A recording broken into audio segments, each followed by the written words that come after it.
Comme je le disais, nous avons calculé le potentiel du couple cuivre à 0 degré Celsius ou 273 Kelvin.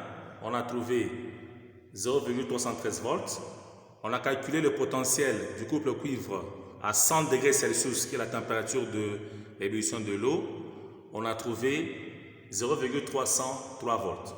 Eh bien, nous allons maintenant apprécier l'effet de la température sur le potentiel. Lorsque nous passons de 273 degrés Kelvin à 373 degrés Kelvin, la variation de température est de 100 degrés. Donc la température augmente de 100 degrés, tandis que le potentiel, lui, passe de 0,313 à 0,303 volts, soit un écart de 0,01 volts.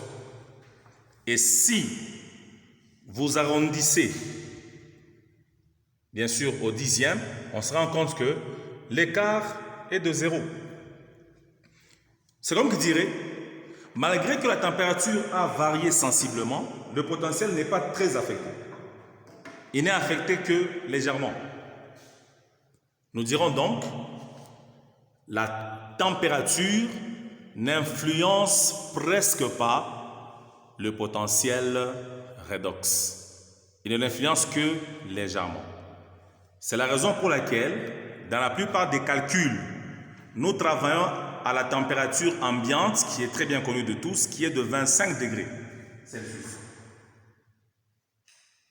La température ambiante de travail,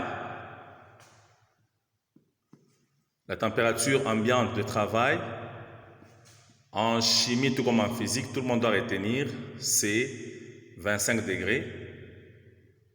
Ou alors en Kelvin, plus de 273, c'est donc 298 degrés Kelvin. C'est beaucoup plus cette température qui sera considérée dans la plupart des problèmes ou des exercices.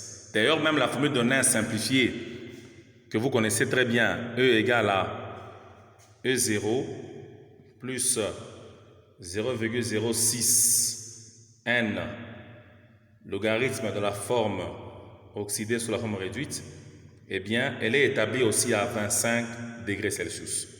Voilà donc ce que nous devons retenir. La température, donc, n'influence presque pas le potentiel redox. Merci beaucoup pour votre attention.